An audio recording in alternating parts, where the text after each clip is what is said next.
Today we're taking a look at Sigewinne, the newest 5-star in Genshin Impact. Before we get into the showcase, I do want to talk quickly about some changes I'm making to my series. If you don't care, just skip to this time in the video. So this will be my last quote-unquote raising mode. For those that have been following my channel for a while, raising mode meant getting the character to 70 and getting their talents to 6. The raising modes have always been a sort of what can this character do if you're free to play and also early game. But since the game's nearly 4 years old now and it really doesn't take that much time in the grand scheme of things to get up to a point where you can max your character's level to 90, I felt like it was time to kind of remove that part. So going forward, raising mode, or whatever I choose to call it, will have max level characters with appropriate talent investment. I still do want to represent FTP though, so for the first showcase, we're still not giving them constellations or signature weapons. That does bring into the question God modes though, because with my new, first showcase standards, God mode's going to be kind of too close to it. So unless I personally get some constellations for them on my own account, there are going to be some characters I just don't do a God mode for. So yeah, she is level 90 now. Up on screen currently is what she needs. Pause and or take a screenshot if you think it'd be helpful to reference later. And then over here we have the talent materials. Down at the bottom are the total materials required for one talent to max it out. And finally, the materials required for her signature weapon. While we're not going to be using it today in this video, some people will. With all that out of the way, let's go ahead and do the talent and constellation overview. Her normal and charge attacks are some of the cutest things I've ever seen. With her normal, she's throwing pills at the enemy. And with her charge attack, if you hold it long enough, little water hearts will slowly come out. These little water hearts have a tiny multiplier on them, so I'm not sure how useful they're actually going to be in battle, but they are adorable. Her elemental skill is a little weird. We'll get to the weird part in a second, but basically she throws out a bouncing bubble, and each time this bouncing bubble bounces, the whole party will get healed. If there are enemies nearby, it will also bounce to the enemies and hurt them. So those are the basics: damage and healing. The bubble bounces 5 times and then it expires. Sigewinne herself will not get healed from this. She will only get healed once it expires. The weird thing about it, from my perspective anyway, is the fact you can hold it to make it bigger. What making it grow does is increase the damage and healing by 5% per tier. It can grow 2 tiers bigger, so 10% damage and healing, but every time it bounces, it reduces a tier. So you're only going to get that 10% damage and healing on the first bounce, and then 5% of each on the second bounce, and then nothing after that. The first upgrade is relatively fast, but the second one takes a long time. If you upgrade it to a big one, small enemies can become trapped in it. There might be some incredibly niche scenarios where that would actually be helpful, as just opposed to funny haha enemy trapped in bubble. And finally, regardless if you hold it or not, she will create 2 source water droplets. Yes, these are the same ones Nuvalet makes, and he can use them. But talking about Sigewinne, if she picks them up, she'll gain 10% of her max HP as Bond of Life. And when this Bond of Life is cleared, she'll gain 1 energy for every 2,000 HP worth. If my math is right, that means she would need 50,000 HP and to pick up both source water droplets to get all 5 energy. Finally, talking about her burst, which kind of still confuses me a bit, but it's purely a damage attack. It does not provide any healing or support in any sort of way. It's just straight up AoE damage. Thankfully, it is based on her max HP because pretty much everything else in her kit scales with HP, like her healing. And at level 1 here, it's already 11.8% of her max HP, so I imagine this actually could do some solid damage. She becomes more interesting when we take a look at her first passive. Basically, after using her elemental skill, she gets 10 stacks of convalescence. These stacks specifically boost the power of off-field elemental skill attacks. Think Furina with her 3 little minions, or Fischl and Oz. Anytime one of those attacks hit an enemy, Sigewinne will consume a convalescence stack to boost the power of it. The power increase is based on her max HP, but only starting after 30,000. For every 1,000 HP after that, you get an extra 80 damage. As we know from previous skills like this, it sounds less than it is, but we will do some comparisons later. This can go all the way up to 2,800 bonus damage, but she needs an ungodly amount of HP for this, 65,000 to be exact. With her final passive, she gets healing bonus based on the total Bond of Life value of the entire team. I thought this would be pretty useless without a dedicated Bond of Life user in your team like Arlecchino or Chlorand, but since she can give herself a Bond of Life and it won't get cleared until the final bubble bounce, most of the bounces should benefit from her Bond of Life. Really depends on how fast you can pick up the droplets. To max this out and get the 30% healing bonus, you only need 10,000 HP worth of Bond of Life. As she gives herself 20% of her max HP by picking up both droplets, she needs to have 50,000, much like getting all 5 energy from the droplets. Finally, her exploration passive is actually pretty unique. While underwater, she'll do a big heal to anyone that drops to under 50% max HP. This will decrease all the resistance by 10%, 50% for 10 seconds though. Taking a look at Constellations, her C1 already sounds pretty good. The bubble she creates with her elemental skill can bounce 3 extra times for a total of 8 bounces. Also, if you do choose to hold it and make the bubble bigger, those first 3 bounces will not cause them to become smaller. So you're at least getting more bang for your buck there. But the second part I feel like is even better. It buffs her first passive. Now for each time the bubble bounces, she will gain an extra convalescence stack. So 18 total now instead of 10. And then the actual damage bonus attached to those off-field elemental skill attacks is also increased from 80 to 100. You need the same 65,000 HP for the full bonus. It's just that you get more damage now. And then C2 already sounds kind of insane. When using skill or burst, she'll create a shield worth 30% of her max HP. More important than that though, when either of those attacks hit an enemy, their Hydra res will be decreased by 35% for 8 seconds. That is a pretty big Hydra res decrease. C3, as expected, is talent levels for her skill. C4 is a burst upgrade, extending the duration by 3 seconds. Considering it only lasts 2.5 seconds to start with, that is a pretty big boost to that. C5 is talent levels for her burst, and then at C6, her burst becomes really strong. When she does any sort of healing, which she's going to do plenty of, she'll get up to 20% crit rate and 110% crit damage on her burst attack. The crit buffs, like everything else, are based on her max HP. And like most of the other things, she needs 50,000 to max this out. So yeah, thoughts on Constellations? I mean, C2 does sound really good for that 35% Hydra res decrease, especially since you most likely would take her with Furina, which can do a lot of damage with Hydro. So yeah, overall, definitely a pretty interesting character. I would say until later Constellation, she is mostly a healer with a little bit of buffing in there. I'm pretty confident in saying her skill is the most important. At C0, I would say the most important thing is just increasing the healing numbers. It definitely will be interesting to see what kind of damage she can do. So I'm also going to raise her ultimate.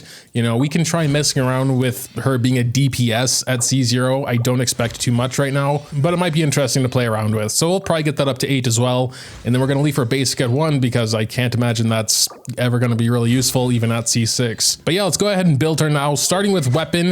Of course, if you have her signature, that's going to be the best. It has the HP main stat. It has a good passive for her. I don't believe we have a single 4-star bow that has a main stat of HP. We do have this 3-star recurve bow, which if you just wanted to make her a pure healer and buffer and not care about her burst damage, it would kind of be the only option to give her more HP. If you have other 5-star options like Aqua Simulacra, that could be good as well. I mean, she does get 16% HP. It doesn't have high base attack, which she doesn't need anyway, but it does have a lot of crit damage. So even at C0, her burst could be decently impressive. LG has always been a very nice support bow, and in her case, it would be as well. Like the trigger conditions are hitting with elemental skill, and she'll do that like very, very consistently. Favonius is a decent 4-star option for her. It doesn't give her any HP, but it's just a generally good support bow as well, generating some energy particles. Recurve is actually a decent amount of HP here, so I think we're going to go for that. Like even at level 60 here, it's already 34%. I only have it at R2. I probably threw the rest away on accident at one point. I think it's one of those bows you only get from chests, so I might just be out of luck for getting more than I already have, but the passive is pretty mid anyway, and I don't care about it. I mean, at max, we're getting 46.9% HP. That's not bad. It's actually better than I thought. As far as artifacts are concerned, at least to start, how I would mostly use her is as a healer and buffer, which just means as much HP as physically possible. We could go Song of Days Past for an extra like damage boost there. She is a team-wide healer at the end of the day, and with a lot of HP, I imagine this could be pretty decent. Unfortunately, I haven't farmed this place that much, but I should have an okay set, probably at least triple HP here. I'm not going to be too concerned with the substats, at least right now. After basically just giving her triple HP and the most HP percent I could get on the few artifacts I have, we have 16% here on the flower and 14% on the plume. We are sitting at 51.6 thousand. We are getting that 5 elemental energy when she picks up the source water droplets, and we are getting the 30% healing bonus when she has the Bond of Life. We unfortunately are not maxing out her first passive that increases the damage of off-field elemental skill attacks. However, we're not even in a team yet, so with Hydro Resonance alone, that should bump us up quite a bit. I don't know, Nikita's always good. I guess this isn't totally free to play, but also I feel like Furina and maybe even Nikita are kind of free to play characters in a way because they're so heavily recommended that unless you've not been playing for a while, you probably saved up your pulls for one or the other or both. So we are actually in a team now. Let's check. We are, yeah, at like 55,000 now. We're getting pretty close to maxing out the bonus. I think with her signature weapon, it would be a lot closer. But yeah, I'm pretty much ready to play with her now. Not that her stats are really anything impressive just besides the HP. Here they are anyway. Yeah, we're not going to be doing many criticals. I'm mainly just interested to see how much she heals with this 55,000. We're just going to head on over to Sigewinne and go to Furina now. 3,400. Okay.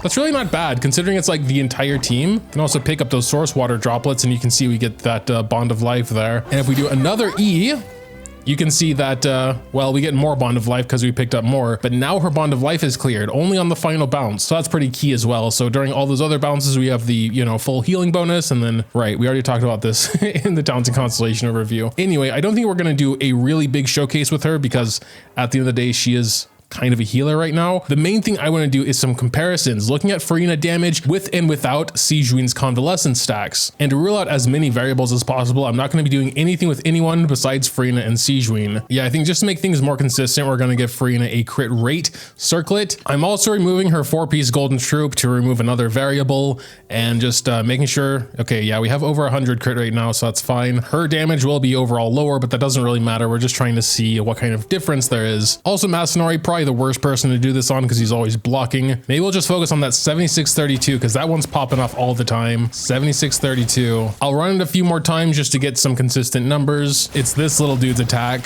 we're focusing on. His 7632 there. Always doing that 7632 on those guys.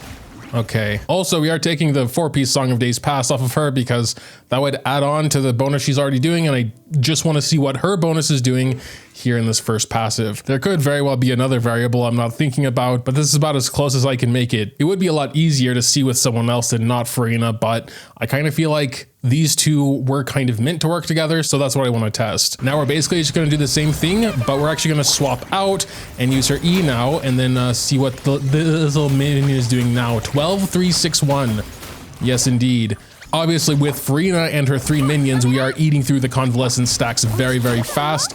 That's just the nature of it. And of course, if we were actually doing some full rotations with like a bunch of buffs and everything, the difference would be even larger. And that is something we can try. But first, I just want to get a more accurate like feeling here.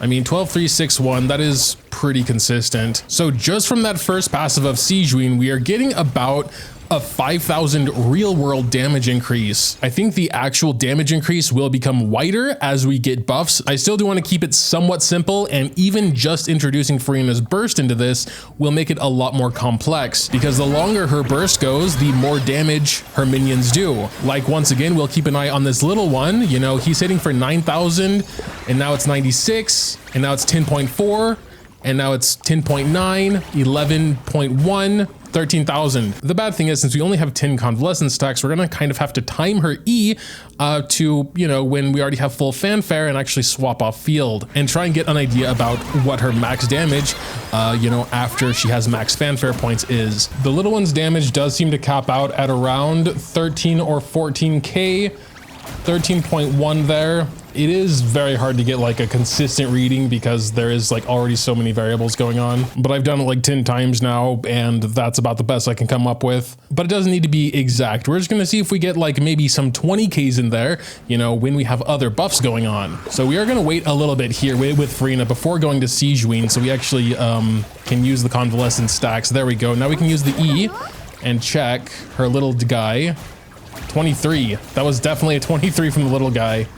23, okay. I'm pretty sure I'm waiting until full fanfare in both scenarios, so the extra healing there shouldn't matter. I also am making sure that when we're not using Sigewinne, we're still above 50% HP because the minions do more damage when we're above 50% HP with Furina.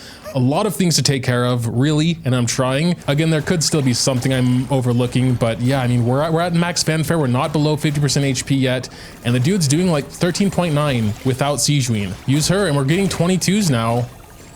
Boom, 23.9. That was like the most I saw from the little guy's bubble. But I mean, just with the Furina burst, we're going from like 13, 14K to 23K. That's nearly 10,000 damage up from the 5,000 damage we were getting without her burst. Anyway, so I guess the main point here is this damage buff on her first passive is more impressive than it sounds like because it's like numbers at the beginning of a formula, or maybe not exactly at the beginning, but it gets buffed by other things later also. So it's not just a flat 2,800 at max tacked onto your damage. I know a lot of you knew this already. Some of you didn't though. So the damage buff I would say is impressive, but it also should be restated that we only get 10 convalescent stacks. And even at C1, we'd only get 18. So it will increase the damage by a good amount, but it's not like it's going to be every attack that's buffed, you know? So yeah, I've basically just been swapping between Furina, refreshing her E, and doing Sigewinne's E as well whenever it's off cooldown. And even Furina herself with like 40,000 HP is still relatively healthy. So yeah, she can sustain the team very, very nicely, actually. I do also want to see what she heals with the Bond of Life. So we're going to do this first, swap to Furina to check that out.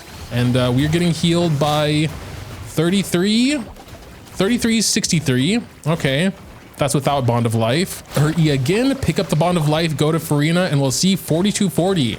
Wow, that is a much bigger difference than I thought. She's healing nearly 1,000 more per tick there. So definitely important to try and pick up those source water droplets, I guess, unless you're doing something funky with Nuvolette. So yeah, Sigewinne as a healer, I think is very good. I don't think she necessarily needs C1, but it would make her a little bit better at what she does.